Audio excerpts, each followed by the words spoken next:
We can take matters into our hands. I can say to you that there's going to be no criminal offences on my part. The one thing I will say is there is two people committing criminal offences at this moment in time. This gentleman here and this gentleman here are failing to adhere to their SIA licensing requirements. Alright guys, you need to watch this till the very end because what happens here is absolutely wild. Two security guards think they've got the upper hand, calling the police on this auditor, demanding he leaves. But he flips the entire situation on its head and exposes them for breaking the law themselves, right in front of the officers. Stick around, because this one escalates fast, and the ending is not what you'd expect. Please leave, sir, now. I can't, the police are here. Like I said, you are on a private land. I don't know why you keep shouting at me. You are not allowed to film how you keep or shouting at me? record anything. Hey gentlemen, how are we doing? Okay? Yeah, not too bad. How's yourself? Yeah, good. Good man. What's going on? So basically, I've come in to document the public information. Okay. And they've called you guys for that. I don't understand why. What are you documenting the public information? So I like to share what local training and employment opportunities are available for particular job centres. I travel all over the country doing this, as you can probably imagine, and it's what I do. I'm well frequented with what the job centre policy is, so much so that I have a copy of the memo that was sent out to all job centres in relation to people filming in job centres. I've also got the G4S training guide, so I know what their training is and how they should handle situations such as this. And they've been absolutely appalling. The lady keeps shouting at me, like despite me speaking to them as I'm speaking to you guys right now. I've remained calm, polite and respectful at all times. And they keep wanting to escalate things for some reason. Okay. And that's pretty much it. I've said to them, if they just let me film the leaflets, I would have been gone by now. I know, I get that, but you can understand that a lot of people in this premises are having private conversations about their employment and stuff like that, which is why they're obviously hesitant about the video camera potentially picking up private information. Okay? So can you understand where they're coming from with that? I can understand, but the obligation is on them to protect those conversations, not on me. And every job centre's the same, so no matter which job... Alright guys, this audit takes a serious turn as police finally arrive on scene after being called down to the job centre. Watch closely as the auditor calmly lays out his entire case to the responding officers, referencing the DWP memo and the G4S training guide, almost word for word, showing a level of preparation most people simply wouldn't expect from someone confronted by security. He accuses staff of acting appalling throughout the encounter, explaining how he remained polite and respectful the entire time, despite being surrounded and repeatedly told to leave. The officers listen carefully, and it's obvious from their body language and hesitation that this isn't the straightforward, easily resolved call-out they were expecting when they got the report about a man refusing to leave. He even points out that he only travels the country documenting public information at job centers, training opportunities, and taxpayer-funded institutions, which only adds more weight to his explanation. This sets the stage perfectly for a conversation that's about to expose far more about the job center's own conduct than anyone inside that building could have imagined when they first dialed for help. You go into in the country, the layout is always the same. The public area is a wooden floor, the private area is carpeted, and it's the same in every job centre all over the country. And I always stay within the public area. It's publicly accessible, it's a public place. I'm well within my rights to come and document whatever public information is available. There's QR codes everywhere, for goodness sake. How on earth are you supposed to scan QR codes if you're not allowed to use your camera? It just doesn't make sense. Okay. So what's the reason you're still here now then? Because I've not been allowed to film this, and then they said... Is that all you want to do, is film that? Pretty much, I told them that. So that says to them. And she said that she phoned the police, and it's publicly accessible, my friend. Have you done what you needed to do? Not yet, no, I've been prevented, and then I told you guys we're getting called, so I had to wait for you guys as well. The reason they've asked you to leave is because they've asked you twice to leave now, apparently. How long have you been in here yourself? 20 minutes. 20 minutes. I think in that 20-minute period, you should have done what you wanted. I wasn't able to. They prevented me. They had surrounded me. I couldn't do that. So what are you actually trying to achieve? So I have viewers that watch my videos, and some of them are sort of disabled, can't get out and about, and so they rely on the information I share to access services. And I've got viewers all over the world. Can't they access that through the job centre information themselves? Some of my viewers are very mistrusting of the job centre, given sanctions and stuff like that, and the way the BWP's conducted themselves. So those leaflets are going to be accessible online anyway? Again, some people choose not to access. The officer presses the auditor on exactly what he's trying to achieve here, and the answers only get sharper and more detailed by the second. He breaks down the clear divide between public and private areas inside every single job center in the country, explaining how the layout of wooden flooring for public access and carpeted flooring for private conversations never changes no matter which town or city you're standing in. He points directly to the QR codes scattered around the building, asking the obvious and unanswerable question of how anyone is supposed to scan them without a camera in hand in the first place. 20 full minutes have now passed since he first walked in, and he still hasn't been allowed to film a single notice board despite multiple attempts and repeated explanations. The officer even asks why he's remained on site this whole time, and the auditor makes clear he was surrounded and prevented from doing what he came to do. The frustration is clearly mounting on both sides, and his justification for standing his ground keeps getting harder and harder to argue against with every passing exchange. Is it that way? That's what for them. their choice then, but isn't again, I'm simply exercising my rights. It's my human right to share, receive and impart information as I see fit, and that's simply what I'm doing. I'm in a public place. I don't see why you guys are here. There's no crime being committed as far as I'm concerned. We're not saying a crime has been committed. I understand, that's why you're here. You came in a blue light, you came in an emergency call. But if we've got any inkling that it could potentially lead to an offence, then obviously we can take matters into our own hands. I can say to you that there's going to be no criminal offences on my part. The one thing I will say is there is two people committing criminal offences at this moment in time. This gentleman here and this gentleman here are failing to adhere to their SIA licensing requirements, which probably go up to 6 months in prison and an unlimited fine because they don't have their SIA licences on public display. He's now taking his out of his pocket, but it's got to be on public display, and that's a criminal offence to breach of licensing requirements. Is it? Oh, sorry, I couldn't see it because of the computer. I apologise, I was wrong. I don't have a photographic memory, my friend. But if we've got any concerns, and if they're addressing any concerns in terms of a disturbance and causing any stress, I'm not causing any disturbance. What I'm saying is, if we've got any concerns, it's all documented. No, that's fine. And as if they've got any concerns, there's any distress in members of the public, then we can ask you to leave. Right? Again, it's a public place. You don't know you have no authority here whatsoever. Who's that now? You don't have any authority here whatsoever. There's no crime being committed.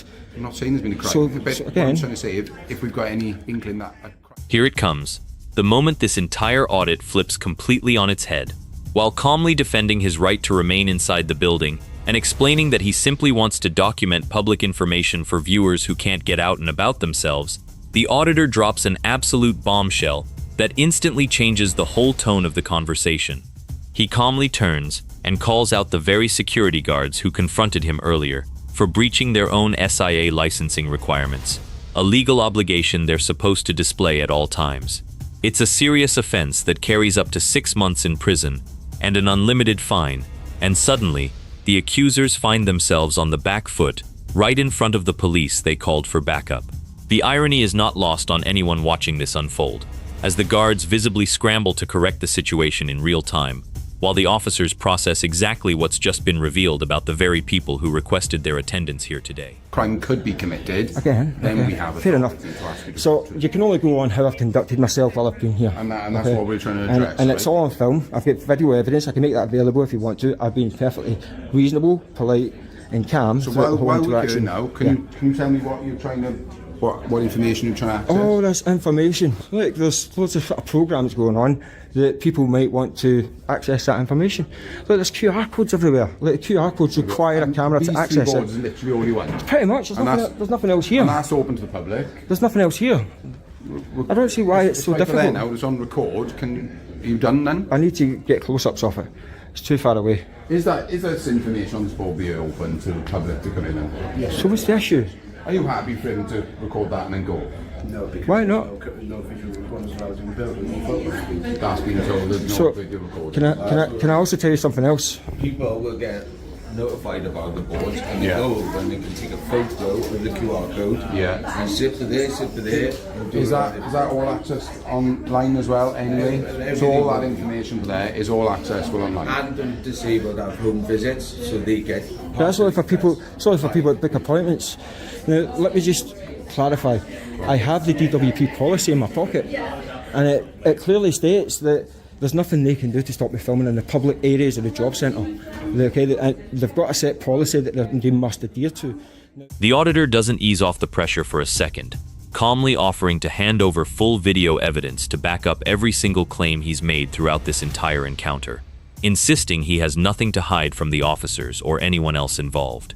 Tensions continue to simmer as the discussion shifts toward close-up filming concerns near the notice boards, the accessibility of QR codes for members of the public, and the job center's separate home visit policy designed for vulnerable customers who can't attend appointments in person. He calmly pulls the DWP memo straight out of his pocket without hesitation, reading through the relevant sections to prove his point beyond any doubt.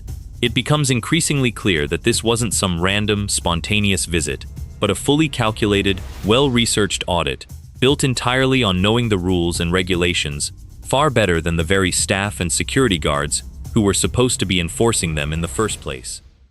Their request for me not to film is a request. I don't have to adhere to that. I'm not working for this is what we're trying DWP. This is what we're trying to establish. I understand that. Okay. Do you mind identifying yourself, please? I don't see a shoulder number on you. PC8231 Where are you based from? Bridgend. Bridgend. Right. Yeah, it's right below. One thing you've got to understand is we get told this. We are following. You're not, because I've got your training guide in my pocket as well. Yes, mate. And I can show you that. Changes since What? the people were coming in the film. I can guarantee you it's very recent.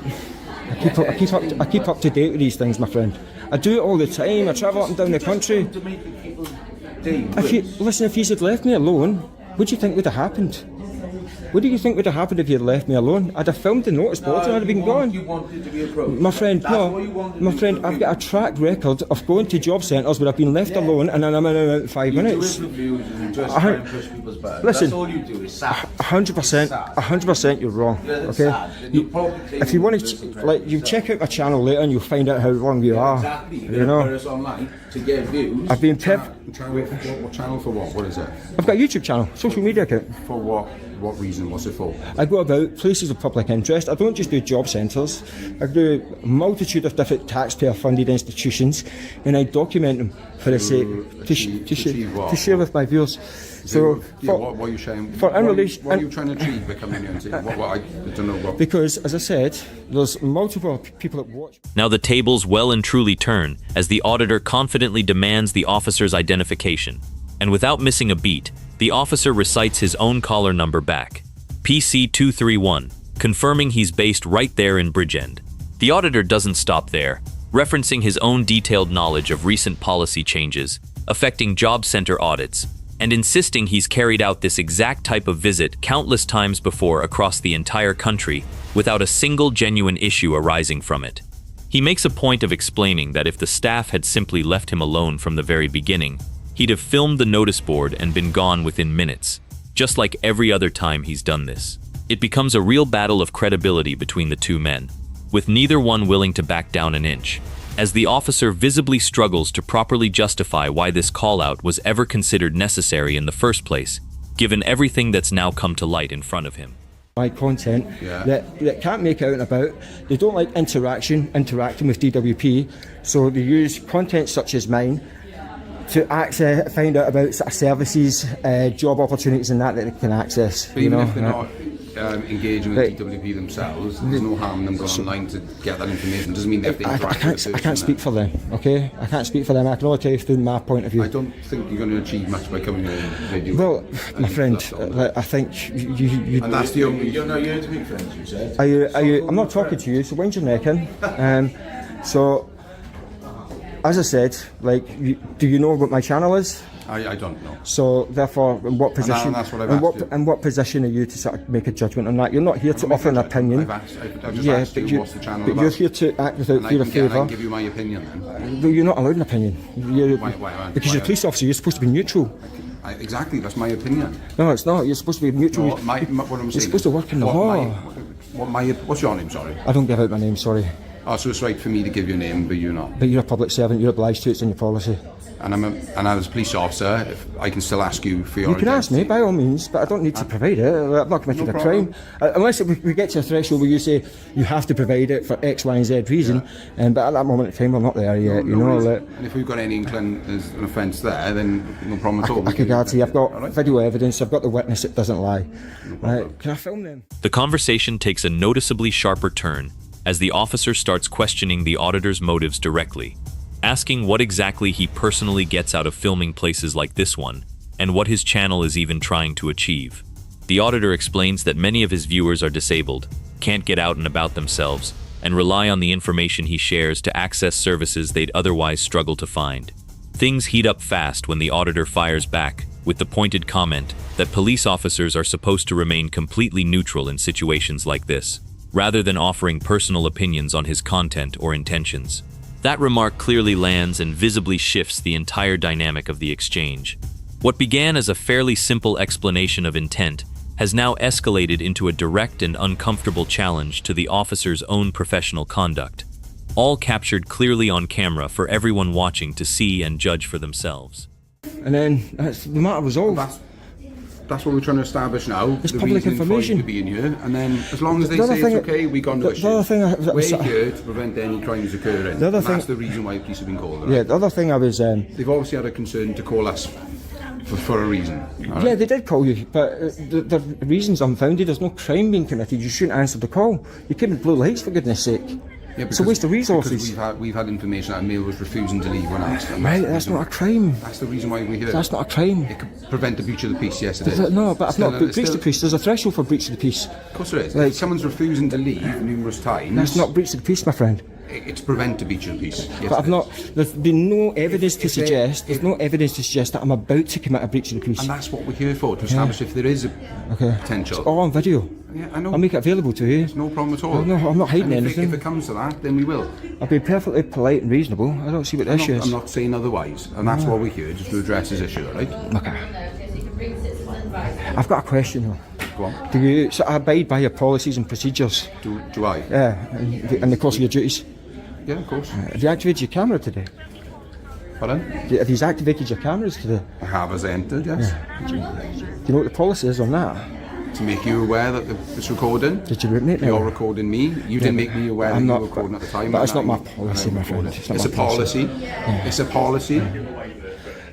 The auditor calmly offers up his own footage as undeniable evidence, insisting there's a witness in this entire situation that simply cannot lie or be twisted in any way, the camera itself, which has been running the whole time. The officer attempts to explain the reasoning behind why they were originally called out to the scene, mentioning concerns about a potential breach of the peace, but the auditor isn't buying a single word of it. He firmly argues there was never any legitimate threshold met for anything resembling a breach of the peace, and that simply refusing to leave when asked does not constitute a criminal offense under any circumstance. The standoff over accountability, legality, and exactly who holds the real power in this situation continues to drag on without any clear resolution appearing on the horizon just yet, keeping the tension firmly locked in place. Yeah, we are. Okay, the body one's running. Fair enough. And the light flashing. Yeah, mate, you're right. Mate, you okay? I'm okay, yeah. So I'm well aware that you're well within your rights to film within this building. Yeah. Right. They put signs up on the outside. The signs are unlawful. Huh? The signs are unlawful. No, okay. Yeah. But not telling you can't film, requesting that you don't film and stuff like that, right? I get that you're coming in and you're here to audit the building or whatever and put the signs out, and you're well within your right to do that. So if we can do that and move you on before there are any data protection concerns with everyone else having their appointments, we're happy to facilitate that now. You're going to move me on? No, I'm gonna stay with you while you do, because you said you only wanted to come in and video record the signs and then you were willing to leave. Yes. So I'm happy for that to happen. I don't need a police escort for that. Okay, but if we're happy that that's going to happen, you're not going to try and video record people who are having their appointments over their shoulders and stuff like that. Then that's fine. Otherwise, we've got other issues there. I've not attempted to do that. But and I'm not saying you have. But even if, like, hypothetically, if that was to happen, that doesn't constitute a crime. No, and I understand that, right? I understand that, right? But you've got to also have some sympathy for some of the people who come. I do, and that's why they're not the focus of my attention, and I've made that perfectly clear to the staff here. That's why I haven't tried to come in here. You've been tidy with me, which is why I'm being tidy with you now. You know, I'm not forcing you to leave, but you said you wanted to come in here and film these signs and then leave. So if we can do that, that'd be great. I'll do it, yeah. But you guys need to go first. No, that's fine. We'll stand outside. Yeah, it's fine. Yeah, just go in your van. Yeah, no, that's fine. And I'll be out in 2 seconds. There you are, super. All right. Yeah, all right, lads. Have a nice day. Sorry, Chief. I just need your ID, please. PC 838 Gary Jones. Finally, the questions turn sharply toward the officer's own body cam usage and policy, and he's visibly caught slightly off guard by just how much the auditor already knows about the rules governing his own conduct and legal obligations. The auditor points out that he was never actually made aware the camera was recording at the time it was activated, adding yet another layer to this already tense back and forth. After everything that's unfolded across this lengthy and drawn-out encounter, an unexpected resolution finally begins to take shape, as the officer agrees to personally accompany the auditor back inside, so he can film the signage before calmly leaving the premises for good. It brings this entire standoff to a surprisingly respectful and low-key close. Make sure to like the video and subscribe to the channel, and we'll see you in the next one.